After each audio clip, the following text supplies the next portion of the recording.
नमस्कार दोस्तों, target with PS Parihar channel में आपका स्वागत है। आइए शुरू करते हैं और देख लेते हैं कि आज के समाचार पत्रों में विद्यार्थी जीवन से संबंधित कौन कौन सी सूचनाएं हैं। तो वीडियो को जल्दी से लाइक कर दें, शेयर कर दें और जिन छात्रों ने चैनल को अभी तक सब्सक्राइब न किया हो तो जल्दी से सब्सक्राइब कर लें ताकि आप लोगों को इसी प्रकार की ऑथेंटिक और सॉलिड अपडेट से सबसे पहले मिलती रहे। चलिए शुरू करते हैं। सबसे पहले बात कर लेते हैं बीपीएससी टीआरई 4 नई शिक्षक भर्ती की चौथे चरण की बहाली के लिए आयोग जल्द शुरू करेगा प्रक्रिया। शिक्षक भर्ती बीपीएससी को 46,000 रिक्तियां भेज दी गई हैं। इसको लेकर के कल बिहार पब्लिक सर्विस कमीशन की तरफ से एक नोटिस भी जारी की गई थी। ये नोटिस जिसे आप लोग यहाँ पर देख सकते हैं और जिसमें ये बात बताई गई थी कि बीपीएससी को अधिसूचना मिल चुकी है। ये देख सकते हैं, उसी के बारे में ये समाचार पत्र में जानकारी दी गई है कि कितने कितने पदों पर भर्ती होगी। प्राइमरी में कितने पद होंगे, जूनियर में कितने पद होंगे, टीजीटी लेवल के कितने पद होंगे और जो कक्षा 11 और 12 की भर्ती है प्रवक्ता की उसमें कितने पद होंगे।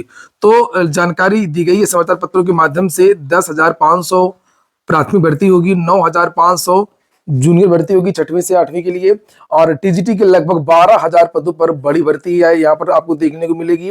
और कक्षा 11 और 12वीं यानी कि प्रवक्ता के लिए 13,000 पदों पर भर्ती होगी। समाचार पत्र में यहाँ पर ये जानकारी दी गई है कि राज्य में चौथे चरण यानी टीआरई 4 में 46,000 शिक्षक बहाल होंगे। मार्च में विज्ञापन जारी होगा।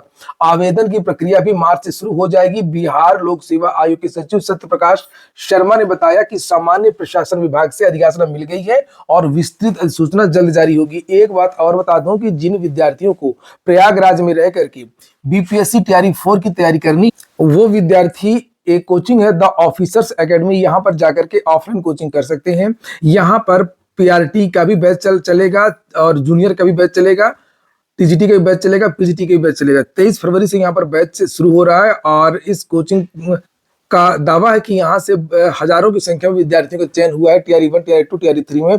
नीचे लिखा भी है, पढ़े उनसे जिन्होंने 1 लाख से ज्यादा छात्रों को सरकारी शिक्षक बनने में मदद की है। ये ऑफलाइन कोचिंग प्रयागराज में आनंद भवन के पास स्वराज भवन के सामने कामधेनु रेस्टोरेंट है, उसी के बगल में है और यहाँ पर इनका कॉन्टेक्ट नंबर, यहाँ से भी आप लोग जानकारी प्राप्त कर सकते हैं। और यहाँ पर केवल टीआरई 4 नहीं, अन्य शिक्षक भर्तियों के भी बैच चलेंगे जैसे UP TT, super TT, CTET, BPSC वगैरह के और भी जो टीचिंग के एग्जाम। और टीआरई 4 को लेकर के और भी जानकारी दी गई है। समाचार पत्रों में लिखा है सबसे अधिक रिक्तियां शिक्षा विभाग से प्राप्त हुई हैं। कक्षा 1 से 12वीं तक के लिए शिक्षा विभाग में कुल 44,500 रिक्तियां भेजी गई हैं और इसमें शिक्षा विभाग के अंतर्गत कक्षा 1 से 5वीं, 6वीं से 8वीं, 9वीं से 10वीं और 11वीं से 12वीं तक के विद्यालय अध्यापक तथा अनुसूचित जाति एवं अनुसूचित जनजाति कल्याण विभाग के अंतर्गत वर्ग से भी नियुक्त के लिए 1 से 5, 6वीं से 8वीं और 9वीं से 10वीं और 11वीं से 12वीं विद्यालय के अध्यापक एवं प्रधानाध्यापक तथा पिछड़ा वर्ग, अति पिछड़ा वर्ग, वर्ग कल्याण विभाग के अंतर्गत 6 से 8, 9 से 10, 11 से 12 विद्यालय अध्यापक एवं प्रधानाध्यापक के पदों पर नियुक्ति के लिए अधिसूचना प्राप्त हुई। तो यहाँ पर कुछ अलग प्रकार के खास विद्यालय हैं, वहां का भी अधिसूचना यहाँ पर पहुंचा है तो उसके बारे में जानकारी दी गई है। तो ठीक है, मार्च के महीने में आपका विज्ञापन जारी होगा। अगले महीने पहले से ही इस बात को लेकर के चर्चा आप लोग शुरू हो जाइए। और अगली जो सूचना है वो है हाईकोर्ट के एक आदेश की। निजी स्कूलों को सरकारी के बराबर वेतन देना होगा। 7वां वेतन आयोग लागू करने का आदेश दिए। एक शिक्षिका की याचिका पर हाईकोर्ट का फैसला है। दिल्ली उच्च न्यायालय ने एक अहम फैसले में कहा कि निजी स्कूलों को सरकारी स्कूलों के समान 7वें वेतन आयोग के हिसाब से अपने शिक्षकों और अन्य कर्मचारियों का भुगतान करना होगा। उच्च न्यायालय के एक आदेश पर एक महिला शिक्षिका की याचिका पर दिया गया। हालांकि उक्त महिला याचिका की अब मौत हो चुकी है। अदालत की ओर से उनके कानूनी वारिसों को शिक्षिका के बकाये का भुगतान करने का आदेश दिया है। न्यायमूर्ति संजीव नरुल्ला की पीठ ने कहा कि मान्यता प्राप्त निजी स्कूलों के कर्मचारियों के वेतन, भत्ते, चिकित्सा सुविधाएं, पेंशन, ग्रेच्युटी, भविष्य निधि, दूसरे फायदे सरकारी स्कूलों के इसी दर्जे के कर्मचारियों पर लागू होने वाले अधिकारियों से कम नहीं। वहीं पर सरकार, वहां के जो प्राइवेट विद्यालय थे उनका ये कहना था कि हम फीस बढ़ा नहीं सकते। दिल्ली सरकार ने फीस बढ़ाने से रोक दिया है। जो प्राइवेट विद्यालय हैं तो फीस बढ़ा नहीं सकते, तो हम इन जो प्राइवेट जो शिक्षक हैं और जो कर्मचारी हैं उनको कैसे सरकारी की तरह वेतन दे पाएंगे। लेकिन कोर्ट ने साफ साफ मना कर दिया, उनका इससे कोई मतलब नहीं है, आपको वेतन बढ़ाना होगा। देख सकते हैं यहाँ पर वही न्यूज को फिर से दिया गया, उसके आगे का भाग है ये। दिल्ली उच्च न्यायालय ने कहा है कि निजी स्कूल भी 7वें वेतन आयोग के अनुसार अपने शिक्षकों और अन्य कर्मचारियों का भुगतान करें। इस मामले में निजी स्कूल की तरफ से दलील दी गई थी कि दिल्ली सरकार के शिक्षा निदेशालय द्वारा फीस बढ़ोतरी पर रोक की वजह से स्कूल अतिरिक्त खर्च वहन करने की स्थिति में नहीं है और स्कूल आर्थिक तंगी से गुजर रहा है।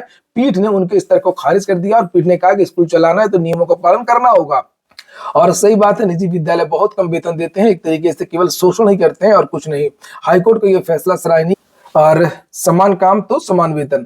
अगली सूचना उत्तर प्रदेश लोक सेवा आयोग की है। आज के समाचार पत्रों में फिर से आरओ एआरओ में जो एआरओ की वैकेंसी होती है उसकी जो टाइपिंग शेड्यूल है उसको लेकर के जानकारी दी गई है। ये पूरा का पूरा कार्यक्रम है। 16 फरवरी से विद्यार्थियों की टाइपिंग है, 19 फरवरी तक टाइपिंग होगी और 150 छात्रों को रोज बुलाया जाएगा। और यहाँ पर उसी को लेकर के एक नोटिस फिर से जारी की गई है कि एडमिट कार्ड वगैरह आप लोग डाउनलोड कर ले, कोई नकल वगैरह कोई गलत काम ना करें। कुर्ती देव मंगल इंस्क्रिप्ट जो भी आपको आता हो किसी में भी आप लोग टाइपिंग कर सकते हैं। एक बड़ा बदलाव किया गया है। एक 2 फोटोग्राफ आईडी प्रूफ की मूल और चाय पत्ती लेकर के वहां पर पहुंचना।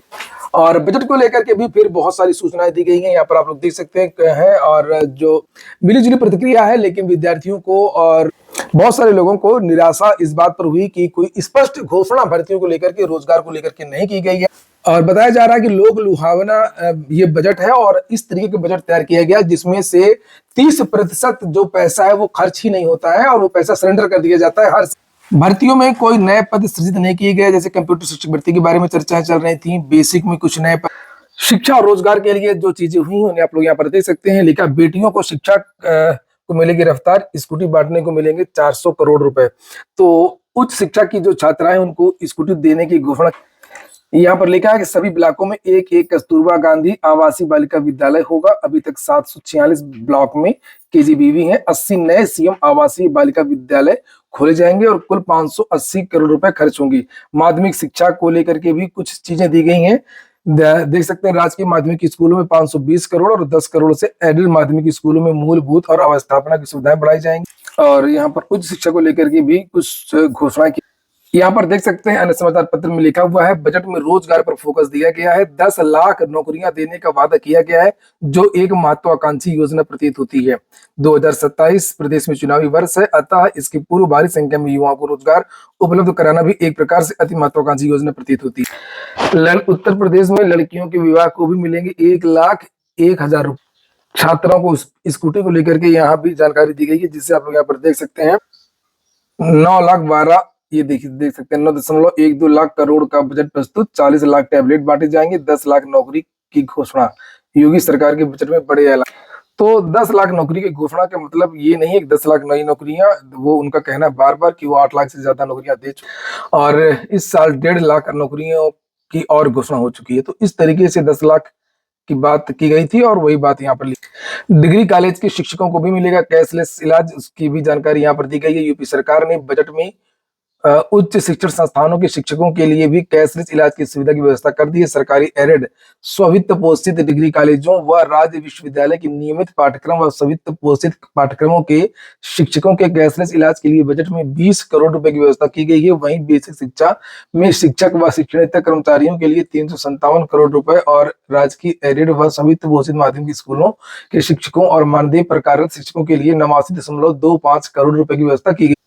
अगली सूचना है एसएससी की। 7 महीने में 9 भर्तियों के आवेदन लेगा एसएससी ने तो अपना कैलेंडर पहले जारी कर दिया है और उसी को लेकर के ये जानकारी यहाँ पर दी गई है। लिखा हुआ है कि कर्मचारी चयन आयोग मार्च से वर्ष 2026-27 की भर्तियों के लिए आवेदन प्रक्रिया शुरू करने जा रहा है। मार्च से सितंबर के बीच 9 भर्तियों के लिए आवेदन लिए जाएंगे। सबसे पहले मार्च 2026 में सीजीएल 2026 के लिए विज्ञापन जारी होगा, जिसमें स्नातक पास विद्यार्थी आवेदन कर सकते हैं।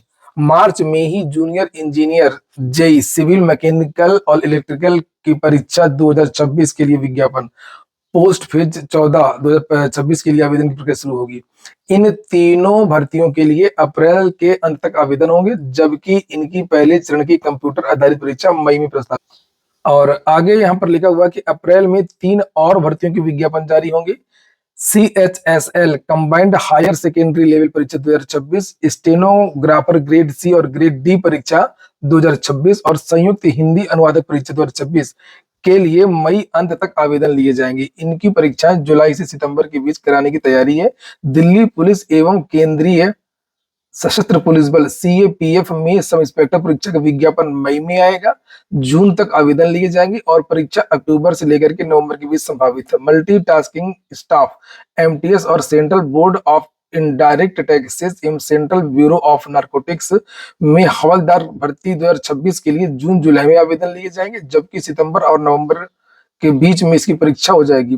केंद्रीय सशस्त्र पुलिस बल सीएपीएफ और एनआईए और एसएसएफ में कांस्टेबल जीडी, जबकि असम राइफल्स में राइफलमैन जीडी यानी एसएससी जीडी की बात हो रही है, जो वैकेंसी हर साल आती है। इसके लिए आवेदन अक्टूबर में होंगे और परीक्षा इसकी जनवरी में से लेकर के मार्च तक चलेगी। तो ये आने वाली भर्तियों के शेड्यूल है, सभी लोग अपना अपना देख लें, किसको सीजीएल देनी है, किसको सीएचएसएल देनी है, किसको एसएससी जीडी देना है। एसएससी की एक और सूचना है कि बुधवार को 13 केंद्रों की एमटीएस की परीक्षा रद्द कर दी गई है। कर्मचारी चयन आयोग ने मल्टीटास्किंग स्टाफ और हवलदार भर्ती 2025 के लिए बुधवार को हुई 13 केंद्रों की तीनों शिफ्ट की परीक्षा सर्वर डाउन होने से रद्द कर दी है और आयोग ने स्पष्ट किया कि जिन विद्यार्थियों की परीक्षा 13 केंद्रों पर बुधवार को निर्धारित की गई थी, उनकी परीक्षा दोबारा कराई जाएगी। पीएम श्री केंद्रीय विद्यालय एएफएस मनौरी प्रयागराज से वैकेंसी है। देखिए, कुछ वैकेंसी की चर्चा कर लेते हैं। जैसा कि मैं प्रत्येक वीडियो के लास्ट में जो भी नई भर्तियां चल रही होती हैं उनके बारे में जानकारी देता हूं। तो यहाँ पर देख सकते हैं, पीजीटी की वैकेंसी है, टीजीटी की वैकेंसी है, पीआरटी की वैकेंसी है, कंप्यूटर प्रशिक्षक, संगीत नृत्य प्रशिक्षक, कला प्रशिक्षक, काउंसलर, आत्मरक्षा प्रशिक्षक, नर्स, डॉक्टर, विशेष शिक्षक, व्यवसायिक प्रशिक्षक, खेल प्रशिक्षक, ये सारी वैकेंसियां निकली हैं और ये मनौरी प्रयागराज से है। इसके लिए आप लोगों को ये केवीएस का विद्यालय है, यहाँ पर ये वेबसाइट पे जाना होगा, जिससे आप लोग देख सकते हैं। ये संविदा शिक्षकों की भर्ती है और यहाँ पर ये लिखा है लिखित परीक्षा इंटरव्यू में शामिल होने के लिए विद्यालय की वेबसाइट है गूगल फॉर्म लिंक। यहाँ पर आपको 17 फरवरी तक शाम को 5 बजे तक ऑनलाइन रजिस्ट्रेशन करना होगा। कुछ और भी वैकेंसी है आज के समाचार पत्रों में। दिल्ली उच्च न्यायालय में संभावना 152 पदों पर वैकेंसी आई है। कनिष्ठ न्यायिक सहायक की 23 फरवरी इसकी लास्ट डेट है। 18 से 32 के बीच के युवा आवेदन कर सकते हैं। वेबसाइट है दिल्ली हाईकोर्ट.nic.in और हरियाणा लोक सेवा आयोग से 102 पदों पर सिविल सेवा ग्रुप ए की वैकेंसी आई है। इसकी लास्ट डेट है 26 फरवरी। 18 से 42 के बीच के युवा आवेदन कर सकते हैं। एनटीपीसी से एग्जीक्यूटिव ट्रेनी की वैकेंसी है 515 पदों पर, जिसकी लास्ट डेट 25 फरवरी है। यहाँ पर भी आप लोग आवेदन कर सकते हैं।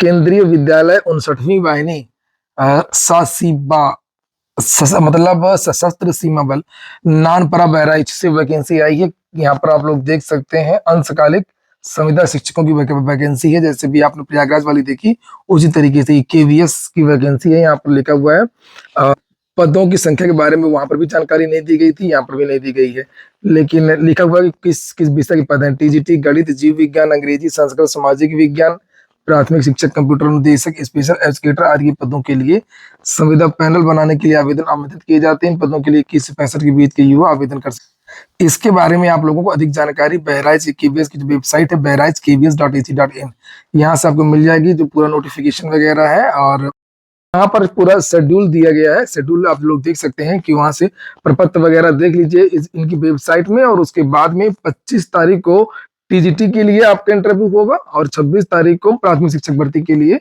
आपको पहुंचना है। आंगनवाड़ी भर्ती को लेकर के भी आज के समाचार पत्रों में जानकारी दी गई है कि आंगनवाड़ी भर्ती में तेजी लाएं। मुख्य सचिव एसपी गोयल ने यह आदेश दिया है। मंगलवार को वीडियो कॉन्फ्रेंसिंग के माध्यम से सभी मंडलायुक्तों और जिलाधिकारियों के साथ साप्ताहिक समीक्षा बैठक की। मुख्यमंत्री कन्या सुमंगला योजना आंगनवाड़ी भर्ती प्रक्रिया में तेजी लाने के निर्देश दिए हैं। कहा है कन्या सुमंगला योजना के लंबित आवेदनों का परीक्षण पारदर्शिता से करें, केवल पात्र आवेदन ही आगे बढ़ाएं। जिला प्रोबेशन अधिकारी को 15 दिनों के भीतर कम से कम 10% आवेदनों का रैंडम सत्यापन अनिवार्य रूप से करने को कहा है। और बैठक में ये बताया कि गुणवत्तापूर्ण सत्यापन के लिए समयावधि 15 से बढ़ाकर 30 दिन की। अच्छा, अब ये आंगनवाड़ी भर्ती की अगर हम लोग बात करें तो आंगनवाड़ी भर्ती का जो विज्ञापन है वो पूरे प्रदेश में भर्ती के लिए आदेश दिया गया था। अभी तक 57 जिलों से आवेदन जारी हो चुके हैं और जो शेष जिलों से जारी होना है उसको लेकर के आदेश दिए गए। तो जहां से अभी तक विज्ञापन जारी नहीं हुए तो बहुत जल्द आप लोगों को उन जिलों से भी विज्ञापन देखने को मिल सकते हैं। ये हो गया आज का वीडियो आपको अच्छा लगा हो, पे काम का हो तो लाइक अवश्य कर दें। जिन छात्रों ने चैनल को सब्सक्राइब न किया हो सब्सक्राइब कर लें। पूरा वीडियो सुनने के लिए बहुत बहुत धन्यवाद।